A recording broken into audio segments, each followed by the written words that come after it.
J'ai conscience relativement d'être un parasite. Quel culot, quoi. Il faut le savoir. Voilà. Je n'ai jamais vu cela. Menteur, pharisien. Bonsoir à toutes, bonsoir à tous, bienvenue dans ce nouvel épisode. Vous êtes bien sur le French Dream, la seule et unique chaîne à dépeindre la réalité, la triste réalité de la France. Le thème d'aujourd'hui va être beauf, bourgeois ou ringard. Qui sommes-nous ? Qui compose les Français ? Bonsoir mon cher Xavier, comment vas-tu ? Bonsoir mon cher Gaston, bonsoir à tous et bienvenue dans notre nouvel épisode, notre nouveau cercle du French Dream dans lequel nous allons effectivement débattre de ce sujet en fait, essayer de dépeindre cette société qui est dominée en fait par plusieurs aspects et à travers lesquels nous allons pouvoir évidemment se questionner sur notre propre existence. Faisons-nous partie de ces groupes ou sommes-nous opposés à eux ? Eh bien nous allons parler des beaufs, du gros beauf de la soirée qui en fait représente quand même une immense masse des Français simples, peu éduqués et peu riches en termes de culture, ainsi que le bourgeois qui, à l'inverse, se veut être une figure élitiste, mais qui finalement, on va le voir, n'est pas forcément le plus grand sauveur de la France qu'on pourrait espérer. Effectivement. Alors du coup, on peut commencer par les définitions. Pour toi, qu'est-ce que c'est qu'un beauf ? Alors le beauf, c'est ce personnage en fait qu'on rencontre bien souvent, je vais vous mettre un petit peu en situation, dans les dîners familiaux.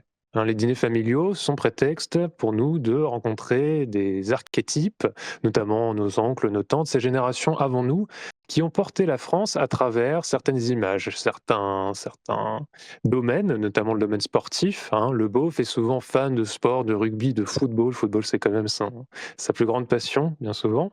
Ce que je dis est très cliché, évidemment, mais il faut quand même prendre ça avec des pincettes pour se dire qu'on essaie de dépeindre le beauf général afin de comprendre pourquoi nous avons tous une petite part de beauf entre nous et pourquoi certains d'entre nous vont essayer de l'exacerber et d'en faire leur fonds de commerce, en fait, de créer leur personnalité autour du beauf. Donc, il y a ce beauf du football, ce beauf qui adore les blagues de Jean-Marie Bigard, bien graveleuses comme on les aime, ce beauf qui, en fait, se contente d'une espèce de pop culture des années 70 à 2000, avec la musique rock, mais pas la plus recherchée évidemment, avec peu de lecture, souvent beaucoup de films, et encore une fois, les films sont dans sa culture bien souvent des films, des grosses productions américaines ou les comédies françaises, etc., qui sont faites pour être consommées plutôt que véritablement regardées. On parle vraiment d'un produit d'appel qui permet de vider la tête de la personne qui les regarde ou, en l'occurrence pour la musique, qui les écoute. Donc le beauf, c'est ce personnage qui n'a pas vraiment honte, n'a pas vraiment de vergogne dans son apparence, dans sa façon de se comporter, de se représenter en société, puisque il préfère largement être confortable dans ses vêtements de sport, dans son gros slip, plutôt que d'aller chercher le midi à 14h et de s'efforcer d'être un minimum correct et courtois en société. Alors il peut être poli malgré tout, mais le beauf, il va directement au but. Encore une fois, on parle de football, et il ne va pas hésiter à exprimer ses opinions, alors qu'elles soient un peu controversées, que ce soit des opinions racistes ou des opinions plus ou moins extrêmes sur certains sujets. Eh bien, il ne va pas Garder sortir sa du langue dans cul sa pour jeter poche. droit, Ouais. comme ils disent, oui, effectivement, de faire une expression de leur cru afin de s'exprimer. Mais justement, mon cher Gaston, est-ce que tu as des exemples de beaufs que tu aurais pu observer dernièrement qui nous permettraient de mieux dépeindre ce personnage ? Je trouve que la catégorie que tu as décrite, en fait, effectivement, c'est très cliché ce qu'on dit, mais pour définir un archétype, il faut qu'on définisse des clichés. Alors, on a deux catégories. Soit on a le demi-obèse qui va être fan d'un sport, mais sans jamais le pratiquer, tout en mettant que des fringues de sport, qui va regarder des vidéos de Jean-Marie Bigard, qui va être légèrement conspirationniste. Bon, ce qui peut avoir un aspect peut nous rapprocher de lui éventuellement. C'est pour ça qu'on a tous un côté beauf aussi. Pour toutes les personnes qui nous écoutons, effectivement, on peut avoir certains côtés qui peuvent nous rapprocher de ces personnes, qui est assez qui est assez iconoclaste. Un manque de raffinement. C'est ce qu'on pourrait décrire pour les beaufs. C'est vraiment un manque de raffinement, un manque de culture. Même si toutefois, de par leur sensibilité à certaines choses, on pourrait dire qu'ils sont relativement terre à terre et attachés à quelques traditions. Mais bon, tout en validant Halloween. C'est vrai qu'après Halloween, ils peuvent faire la Toussaint en famille. En termes d'exemples, oui, on va dire le public classique de Jean-Marie Bigard, malgré le respect qu'on a pour Jean-Marie Bigard, bien entendu. On pourrait décrire la famille de French Dreamers moyenne qui se rendent au McDo un samedi soir en jogging crade et dégueulasse. Ça, c'est un bon exemple. Ceux que vous croisez avec les enfants hurlant dans les grandes surfaces, c'est un bon exemple. Euh, les enfants qui vont jouer au foot très très fort juste en bas de votre immeuble, ça, c'est un bon exemple aussi. Ces petits beaufs, dont l'idée a été émise un jour par un certain sociologue, qu'il faudrait organiser une beauf pride dont Jean-Marie Bigard serait vraiment la tête d'affiche. Et je pense que c'est magnifique cette idée. Et il ne faut pas hésiter à montrer son côté beauf. Pourquoi donc? Ce n'est pas quelque chose que nous encourageons, évidemment.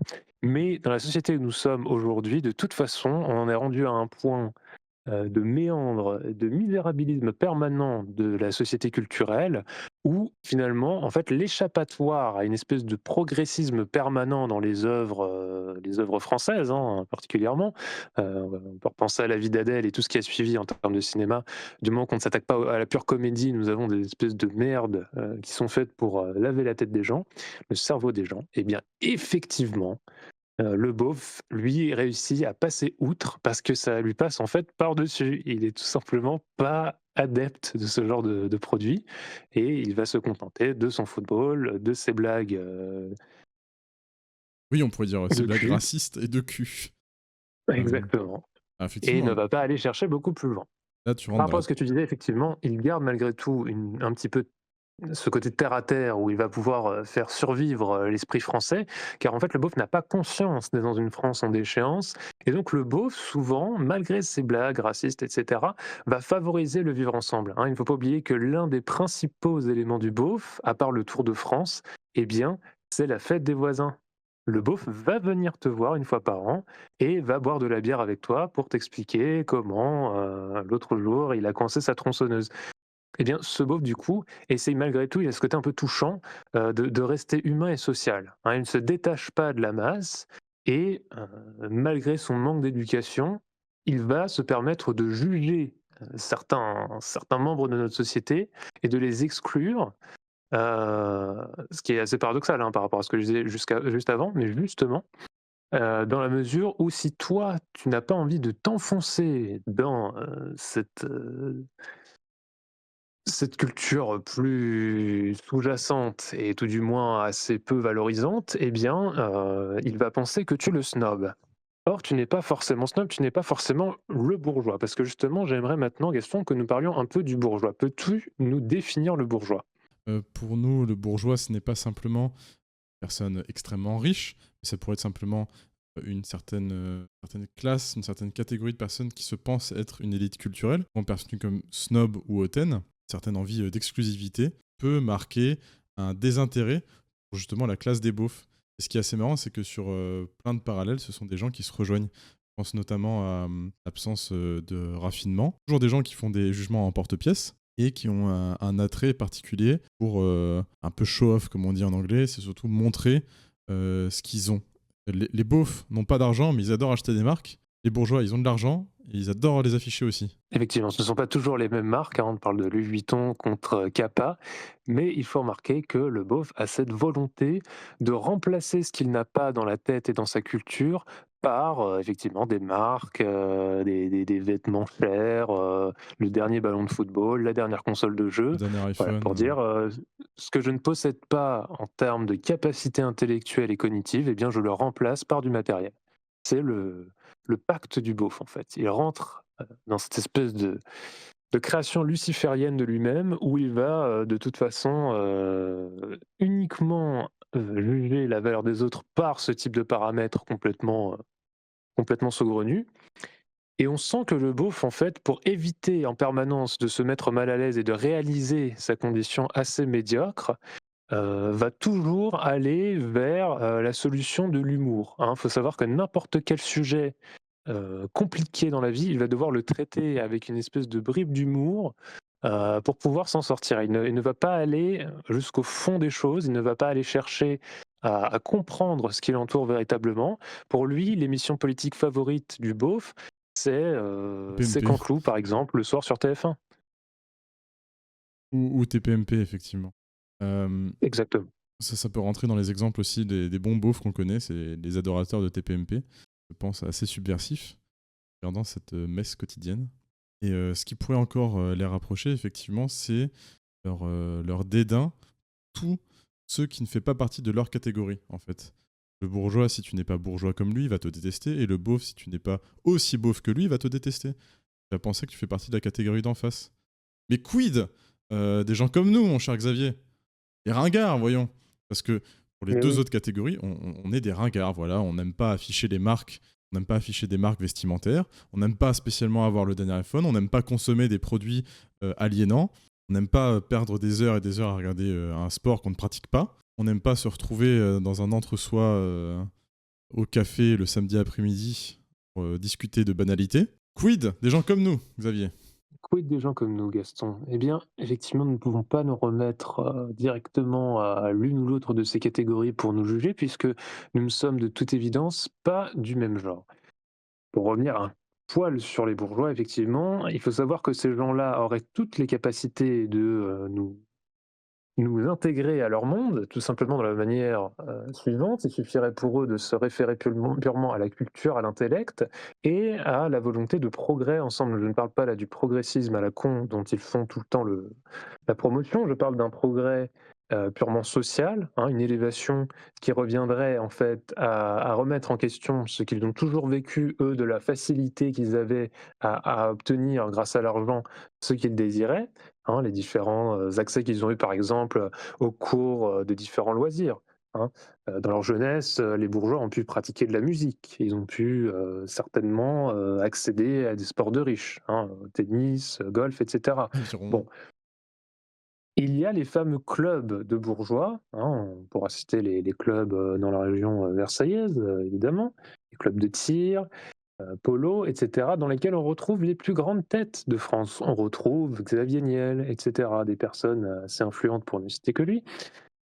Et donc, on est censé, malgré tout, se dire que le bourgeois pourrait s'élever au-dessus du beauf en employant non seulement ses capacités intellectuelles, je ne vais pas dire inhérentes, mais du moins qu'il a acquis avec son éducation simplifiée, et puis le fait qu'il soit dans des milieux où il y a assez peu de problèmes, hein, contrairement au beauf qui lui vit directement tous les jours l'insécurité, l'inconfort, hein, de nos rues. Eh bien, le bourgeois n'a pas à subir ça. Donc nous, comment pouvons-nous nous positionner par rapport à ça? Eh bien, nous sommes dans une recherche d'accéder à l'élitisme bourgeois qui ne nous convient pas, mais nous voulons également une certaine forme d'élitisme, je dirais, simplement par souci de progrès de notre personne.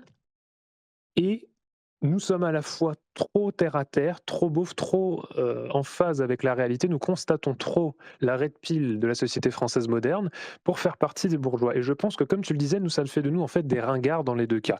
Le beauf va croire que nous sommes trop intellectuels. Hein, il va se dire qu'il n'y a aucun intérêt à passer du temps avec nous puisque nous ne sommes pas capables de le faire rigoler, hein, de le divertir, puisque c'est là la seule raison de ces connexions sociales, Il va à penser qu'on est part chiant, en quand... fait. c'est ça, on est le mec chiant, on est le mec casse-couille, parce que on va chercher trop loin dans nos réflexions. Alors évidemment, des fois, le beauf, comme tu le disais, peut être complotiste. Là, il va bien aimer venir nous voir pour nous demander si on n'a pas des avis sur des thèses, etc. Mais le reste du temps, il ne va malheureusement pas essayer de s'ouvrir au monde et de s'ouvrir à ce qui l'entoure. Et donc, c'est fort dommage, mais nous ne pouvons pas essayer de traîner avec des bourgeois, avec des beaufs, pardon, ainsi, qui vont tout simplement exclure de leur vie tout ce qui ne va pas avec leurs pensées. Et puis pareillement pour les bourgeois, nous ne pouvons pas non plus essayer de nous conformer à eux pour essayer d'intégrer leur petit groupe. Si nous formons notre propre richesse, qu'elle soit purement... Bah, tout simplement, pour les bourgeois, en fait, on n'est pas assez pédant pour pouvoir les intégrer aussi. On est Tu as trop bien terre à raison. terre et c'est vrai qu'on rigole à certaines blagues que eux ne les fait pas rire. Donc Effectivement, et puis aussi, on ils fait ni n'oseront partie pas... des beaufs, ni partie de la bourgeoisie. On s'identifie à c'est ça. aucune des deux catégories. On est la catégorie les autres, en fait. Les ringards. On est vu comme has-been par les uns et par les autres. Et justement, cette situation de l'ombre, mon cher Gaston, est-ce qu'elle t'a déjà déplu? Est-ce que tu penses que nous nous portons nous-mêmes préjudice en nous excluant de ces deux catégories, en refusant le destin que la société française veut nous imposer par ses classes traditionnelles? Ce qui est très marrant, c'est par exemple, on pourrait faire un parallèle avec la politique, peu importe le parti représenté, au sein même d'un parti, hein, j'entends vraiment au sein même de la base militante, il y aura toujours le beauf de base la bourgeoise catholique de base qui va casser les couilles parce que le beauf va dire une blague, et puis effectivement les partis politiques ne représentent pas les personnes, tout simplement toi et moi en fait, nous les ringards, voilà. Aucun parti politique n'est à l'heure actuelle la représentation des gens normaux. Nous ne contentons pas d'être soit un outil du capital, soit un outil de la propagande mondialiste en fait. Donc en voulant éviter à tout prix ce mondialisme et cette propagande permanente, on va se rendre en fait plus libre et plus simple que ces deux autres catégories, mais quand même au péril de notre condition sociale. Oui, effectivement, en fait, c'est on pourrait décrire, en fait, c'est la France périurbaine contre les hypercentres de certaines villes, en fait. Les riches habitant au milieu des villes et les beaufs habitant sur les extrémités, pas pour s'y rencontrer dans les mêmes grandes surfaces. Ça donne des cas assez drôles. Mais alors, malgré le fait que nous ne soyons ni dans l'une des deux cases, ni vraiment dans une case spécifique, puisqu'il n'existe pas vraiment de définition pour nous, mon cher Gaston, je pense que nous pouvons également noter l'observation suivante qui est que souvent il existe des formes de friction entre les beaufs et les bourgeois. Il existe souvent des terrains de mésentente entre les deux qui semblent être au centre de toutes les discussions actuelles politiques françaises. N'est-il pas là en fait une espèce d'abus, une espèce de volonté de diviser cette population qui au final, comme tu le disais, bien souvent se retrouve sur pas mal d'éléments au profit justement d'actions un peu manigancées derrière le rideau et voilà, de vraiment diviser ces Français, ces French Dreamers dans plusieurs divisions, alors qu'il n'y a pas vraiment lieu, en fait, à la base, de chercher des questions sur simplement le fait d'avoir plus ou moins de culture ou plus ou moins de possession. Bah si, effectivement, bah, ça peut nous rappeler éventuellement le théâtre des Gilets jaunes, où on voit faire casser les centres-villes, donc les habitations de la bourgeoisie, par les beaufs périurbains, effectivement déclassés socialement, mais c'est toujours pour éviter un rapprochement des trois catégories, les beaufs, les bourgeois et les ringards. Il y a cette volonté vraiment d'éloigner les beaufs de la bourgeoisie, de les faire se rencontrer uniquement dans des moments critiques pour que les uns tapent sur les autres, et pour qu'au final rien ne change en fait. Donc le ringard, en fait, malgré tout ce qu'on pourrait en dire, de par ces deux catégories qui passent leur temps à les critiquer quand ils les voient, en fait, se libère de toutes ces discussions un petit peu stériles entre ces deux domaines qui, encore une fois, n'auraient pas lieu de se bouffer la gueule s'ils étaient dans une société à peu près fonctionnelle. Mais malheureusement, comme les deux autres groupes considèrent le ringard comme complètement dépassé, complètement idéaliste dans sa façon de voir les choses, eh bien, on va avoir d'un côté des beaufs qui vont mettre leur sono à fond, on les connaît à l'heure des mariages et même après, qui vont vraiment commencer à faire des dérangements urbains. Alors je le disais, effectivement, c'est bien souvent dans leur zone en périphérie. Et puis le bourgeois, lui, impose, à travers notamment la ville de Paris, on le voit, mais ça existe dans toutes les grandes villes, son écologisme très pointu, notamment avec, on peut le voir, la surreprésentation des vélos dans les centres-villes, le fait que le simple provincial ne peut plus passer en ville avec sa voiture. Et puis, à terme, on voit que même sur les questions aujourd'hui, énergétiques et sociétales, le gouvernement s'en ramène à ces 2 catégories. Le gouvernement s'exprime auprès des beaufs pour leur dire simplement, à travers le porte-parole, que, les augmentations des coûts énergétiques sont dues à la surconsommation du beauf lui-même et puis auprès du bourgeois, il lui dit que quand même nous faisons des efforts pour être plus proche des volontés écologiques de chacun, ce qui, comme chacun sait, est complètement, affabulateur. Oui, effectivement. Et en fait, il y a peut-être même une volonté de séparer les deux catégories, de faire qu'elles se bouffent la gueule, comme tu l'as dit, où dans les centres-villes, on va privilégier uniquement les transports type vélo.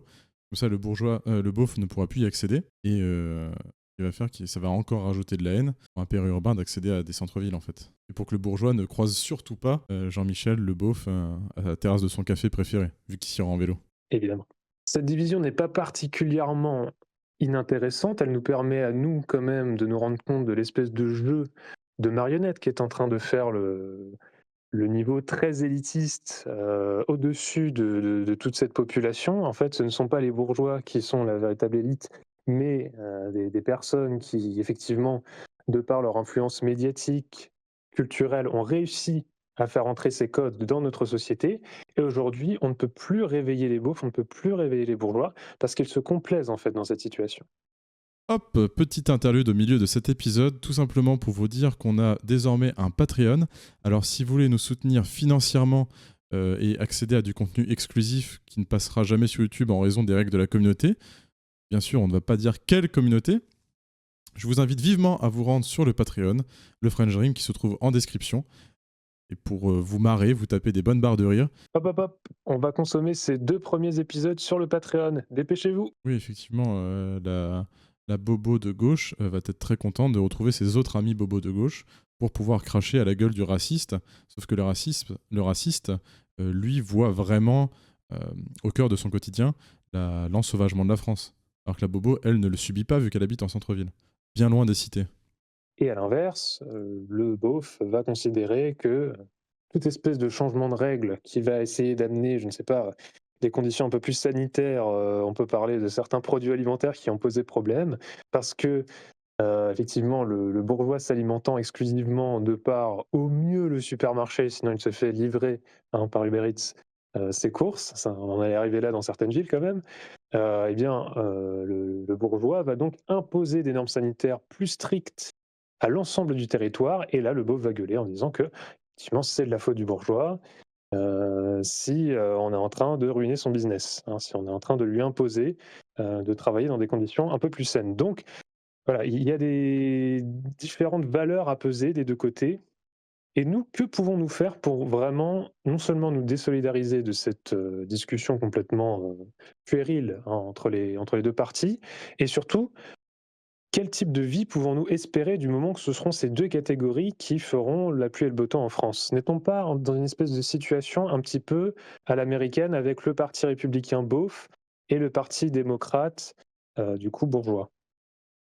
Bah, en fait, ce qu'il faut faire déjà, c'est se rendre compte de ce qu'on est profondément, savoir qu'est-ce qui nous correspond, quelle catégorie en appartient, et surtout dépasser ces catégories, prendre ce qu'il y a à prendre dans les 2 catégories, faire qu'on ait une position non alignée de par ces 2 catégories, et puis éventuellement émettre des critiques, et surtout essayer de vous retrouver entre vous, entre guillemets les ringards. C'est vrai qu'on est relativement isolé, je dirais. Ça peut être déprimant, mais il ne faut pas oublier qu'on est les plus lucides de ces 2 catégories. On a conscience de la manipulation des uns et des autres. Je dirais que le conseil, c'est surtout de vous retrouver entre vous, en fait. Et à terme, on sera également les plus nombreux. Je pense qu'en fait, ces archétypes n'ont plus à exister avec les générations qui arrivent.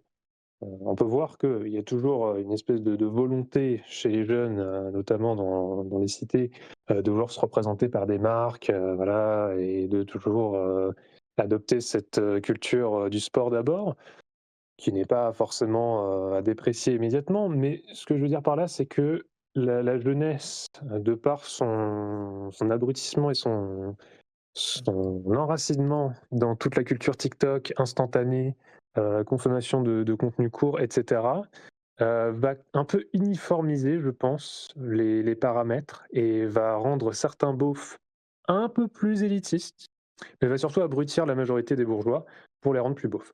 Donc, à terme, il est possible que les paradigmes français changent, dans la mesure où on aura une espèce de masse de moutons, ce qui est déjà plus ou moins le cas, mais vraiment cette fois-ci de façon très, très évidente, et qui va effectivement se contenter de suivre ce qu'une petite minorité qui aura su se dégager en termes d'idées, en termes de volonté, hein. Ce sont ces gens-là qui, au final, vont réussir à imposer le futur destin de la France dans les années à venir. Qu'on a pu le décrire au début, on voit que même les bourgeois qui sont censés représenter entre guillemets une élite intellectuelle ne le font même plus en fait. Ce qu'ils se contentent de faire, c'est avoir une certaine exubérance même de marque, de luxe, dépenser l'argent, bien généralement l'argent de leurs parents, et ils se retrouvent beaucoup sur ce point-là avec les beaufs en fait. Même en termes je dirais même qu'il y a quelque chose d'assez pervers là-dedans, c'est que la bourgeoisie essaye de singer les beaufs à travers certains phénomènes en fait. Je sais pas si tu vois ce que je veux dire. Ou Exactement, Gaston. il y a une espèce de forme de rejet de ce qui a constitué la France, à savoir le raffinement. Les bourgeois ne veulent plus être des Français, fiers de ce qu'ils sont. Du coup, ils vont vraiment renier ce qui a fait leur racine, ce qui a fait la France, pour se rapprocher d'un mondialisme globalisé en fait. Ils vont suivre les tendances tout en oubliant de quelle terre ils viennent. C'est totalement vrai. On le voit également avec notamment la modification des habitudes culinaires, hein.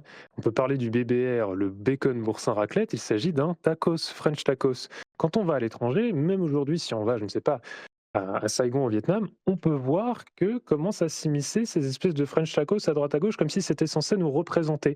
Et oui, parce que le français aujourd'hui consomme de la malbouffe et consomme rapidement, sans se soucier vraiment de la chaîne alimentaire en fait, qui se situe derrière chaque approvisionnement.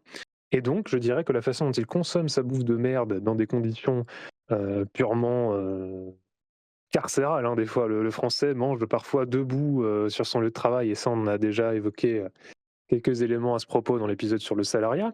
Eh bien, aujourd'hui, cette beaufisation du bourgeois vient également dans le fait que le bourgeois se sent de plus en plus proche de cette culture McDo, de cette culture consommation fast-food américain, et que ce soit également à travers les plateformes de streaming, hein, Netflix, etc., qui vont rendre la consommation de films et de séries similaire à un produit qui se ferait livrer en instantané dans leur grande ville de bourgeois. Exactement, en fait, il y a vraiment une recherche de l'instantanéité en mettant en avant des choses qui ne sont absolument pas françaises, une absence de la culture française. Et c'est ce qui pourrait relier ces deux catégories, les beaufs et les bourgeois, c'est une absence de culture française. En fait, ils créent une espèce de culture bourgeoise, une espèce de culture beauf qui tend à retrouver le même point et à devenir une unique culture pseudo-occidentale, quand même un petit peu orientalisée sur certains points, qui se doit d'être toujours bien pensante, alors que la culture française elle-même a totalement été évincée, évincée de nos livres, évincée de nos cours d'histoire,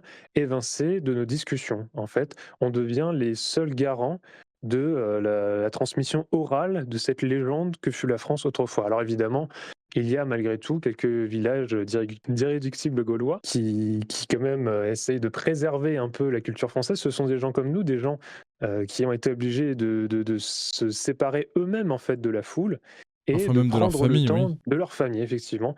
Ils se sont séparés de tout ce qui faisait leur connexion sociale primaire pour se poser la question, mais ai-je vraiment un lien de qualité avec les gens? Et au final, ils se sont certainement aperçus qu'avoir un lien de qualité nécessitait des gens de qualité. Et donc, de se retrouver en plus petit groupe. Oui, effectivement. On parle ici d'authenticité, de détachement des influences de masse. On peut retrouver au sein de certaines familles, par exemple, au sein de de votre propre famille. Ce qu'il faut revenir, c'est un attachement aux valeurs personnelles et aux valeurs plus profondes que simplement ce qui relie les deux catégories précédentes, à savoir l'instantanéité et la consommation ou le manque de raffinement. Est-ce que tu penses que le ringard incarne une forme d'authenticité perdue et représente la liberté face à une société toujours plus normative? Comme on l'a décrit précédemment, on tend vers une espèce de forme de merde uniforme, avec d'un côté une légère sensibilité à droite et une légère sensibilité à gauche. Est-ce que tu penses que les ringards, comme toi, comme moi, incarnent une forme de liberté? Alors je pense, dans un premier temps, comme tu le décrivais, que cette espèce de fusion qui va s'opérer, hein, on se rappelle que Nicolas Sarkozy nous parlait de grands défis du métissage, hein. Il parlait pas seulement de métissage physique et ethnique, bien que ce soit également le cas, mais du métissage des idées. Bon, on va voir qu'il existe malgré tout en France, je le disais tout à l'heure, un petit orientalisme, hein, qui n'est pas totalement à négliger. C'est-à-dire que parmi les populations qui arrivent en France aujourd'hui, certaines en provenance d'Afrique et du Moyen-Orient ont encore des valeurs propres à leur religion. Il faut savoir que je pense que l'athéisme français et le laïcisme de la République, ce qui n'est pas une critique générale, mais malgré tout qui peut expliquer là où nous en sommes aujourd'hui, ont conduit les Français à perdre un certain nombre de valeurs. Et ces valeurs qu'on retrouve dans ces religions pourraient être très paradoxalement entretenues en partie par ces personnes venues d'autres pays qui n'ont pas encore subi l'embrigadement français. C'est bête à dire, mais si certains voient en les valeurs enseignées en EMC à l'école, qui ne servent strictement à rien, on le rappelle, euh, qui est censé faire de vous des bons citoyens avec une autocritique et une pensée personnelle et autonome, bon, en fait, on vous apprend surtout que il faut voter pour le mec qui a le plus de points dans les sondages, hein. Essentiellement, c'est le mec qui est gentil et donc il faut voter pour lui. Parce que sinon, vous êtes des Français méchants qui vous séparez du reste de la masse, de la meute et de la masse. Bon. Bien, je pense effectivement que nous, en voyant ça arriver de loin, on a pas véritablement intérêt à supporter un camp plutôt que l'autre, car remplacer notre culture par une culture extérieure n'aurait bien évidemment aucun intérêt, quitte à ce que ça nous permette de conserver un certain nombre de valeurs, parce que ce ne serait malgré tout pas le socle français à la base de cette société et ça ne serait jamais fonctionné, hein. On voit quand on fait un peu de jardinage que les boutures ont certaines règles spécifiques. On ne va pas mélanger dans des pots, certaines plantes incompatibles. Bon, sans m'étendre sur le sujet. Là, il s'agit de la même chose. Malheureusement, si on n'a pas un certain nombre de repères dans une société, on ne peut pas la faire fonctionner malgré des valeurs. Et bien là, quitte à prendre l'opposé diamétral de ce que je viens de dire et à regarder donc du coup ces beaufs et ces bourgeois qui sont en train de déconstruire la société française en permanence, on ne peut plus les arrêter. Ils sont engagés dans leur processus de consommation rapide, de consommation instantanée et de déperdition des valeurs. Et bien justement, je pense que nous avons à gagner dans notre liberté et notre ringarditude, hein, malheureusement, le fait que nous serons toujours capables, nous, de recréer une société derrière. Et ça peut se faire à travers l'expatriation, ça peut se faire à travers des mouvements de société à l'échelle locale, hein. On pourrait toujours avoir des villes et des villages qui se préserveront de par leur bonne intelligence de ce mondialisme permanent qui nous assaillit. Mais malheureusement, je pense aujourd'hui qu'il ne faut plus compter sur le système tel qu'il existe pour pouvoir se révolutionner et accéder à un semblant de société équitable et fonctionnelle. Oui, sans vouloir rentrer dans une forme de zémorisme, tu nous as décrit comment est-ce que la bobo bien éduquée des villes tombe amoureuse d'un jeune islamiste de banlieue, en fait, et qu'elle se met d'un coup à se convertir à ses valeurs à lui, de ses origines, puis finit par mettre le voile, ou comment un jeune pareil, légèrement beauf, se met à rejoindre la mosquée après avoir effectué sa séance de boxe thaï avec ses copains le week-end. Exactement. Et du coup, mon cher Gaston, une fois que nous avons défini ce principe que ça pourrait effectivement nous rendre plus libres de passer au travers d'un certain nombre d'épreuves sociales, de se dire voilà, on veut se séculariser, on veut en arriver à un point où on n'a plus de risque de s'embourgeoiser ou de s'embaufiser, si je puis me permettre le néologisme. Que penses-tu qu'il faille faire pour créer des sociétés durables qui évitent ce type de problème? Est-ce que tu as un exemple en tête d'une société fonctionnelle qui arrive à passer outre ces problèmes? Effectivement, je dirais d'abord que c'est une reconnexion avec les valeurs, donc les valeurs françaises qui ont fait la France, bien avant la République, et euh, partager ces valeurs, être fier de ce qu'on représente. C'est seulement comme ça qu'on arrivera à réassimiler tout le monde, réassimiler les beaufs dans ce qu'ont pu faire la terre de leurs ancêtres, réassimiler les bourgeois dans ce qu'ont pu produire leur catégorie sociale, et surtout intégrer les extra-européens, pas partie de la culture, mais qui peuvent s'en rapprocher par une certaine forme de courage. Je pense avant tout qu'il faut avoir des représentants qui représentent le mieux la France, et non pas la clique médiatico-politique qu'on nous sert matin, midi et soir. C'est bien vrai, mon cher Gaston. Et avant de conclure sur ce sujet, je voudrais malgré tout revenir une dernière fois sur cette séparation que nous avons établie au cours de notre cercle, effectivement. Donc d'un côté le beauf, de l'autre côté le bourgeois, et entre les deux complètement écrasés, complètement minoritaires et complètement mis en dehors de la discussion, les ringards, eh bien je pense que les ringards d'aujourd'hui sont des précurseurs de demain. En fait, ils sont en train de poser les pierres d'une société qui correspond à ce que tu étais en train de décrire, et qu'effectivement, il y a quand même un espoir derrière que suite à l'emballement généralisé de ce système médiatique, de ce système qui promeut en permanence toutes ces valeurs contradictoires et qui, à terme, vont créer une espèce de scission entre ce que racontent ces élites et ce que comprend véritablement la population. Il y a un moment où la logique humaine ne pourra plus concevoir de telles absurdités. Eh bien, peut-être que là, ces personnes arriveront à émerger et ces ringards pourront enfin poser les bases d'une société. Tout ça pour en revenir au fait que je pense que c'est un peu l'épitaphe de notre chaîne YouTube, de notre podcast et de ce pourquoi on a voulu se réunir et en parler. C'est nous ne faisons pas partie ni de la beaufité ni de la bourgeoisie, mais simplement les gens du milieu, considérés comme des ringards par les deux classes. Et c'est assez tragique. Et tout ce qu'on fait, c'est simplement les décrire, pas forcément les rejeter. Voilà, on les décrit simplement. Et surtout, ce qui est le plus important, c'est son positionnement face à ces deux catégories. Faut pas oublier que quand on est face à un beauf, c'est pas de sa faute s'il a un manque de culture. Il y a une certaine forme de reproduction des classes sociales en France, avec un plafond de verre indépassable. Et c'est pas de sa faute si le bourgeois est assez pédant et peu ouvert d'esprit, tout comme le beauf d'ailleurs. Voilà, c'est surtout ça qu'il faut pas oublier, c'est comment se placer face à ces deux catégories sans jamais les détester, parce que malgré tout, c'est ce qui représente la France à l'heure actuelle. Alors là, on les a critiqués pour vous faire plaisir, pour qu'on se marre un petit peu, pour défouler notre haine.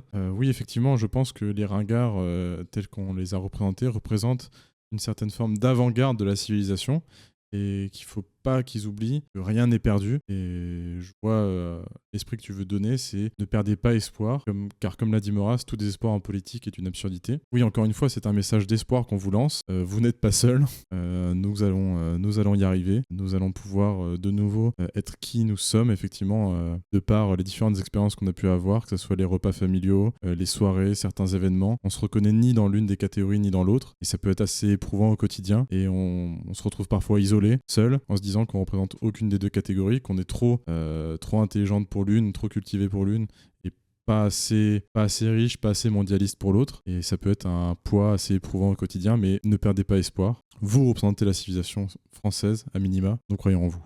Nous croyons en vous. Mon cher Gaston, justement, je le rappelle à nos auditeurs qui ne sont pas nés avec une cuillère en argent dans la bouche ou qui n'ont pas été élevés sur le disque de Patrick Sébastien, bon, c'est possible, mais dans tous les cas, qui s'en seraient sortis de ces situations, qu'ils peuvent dès à présent s'abonner à la chaîne et également cliquer sur la petite cloche, car nous allons revenir avec plus de contenu. Et donc, c'est important qu'ils puissent nous suivre afin que, ensemble, nous créions cette société qui, pour l'instant, semble un peu utopique, mais que nous avons véritablement envie de générer. Eh bien, merci mon cher Xavier. C'est ainsi que nous conclurons ce podcast. Je te souhaite une très bonne soirée. Au revoir À mon toi cher également. Xavier. Au revoir.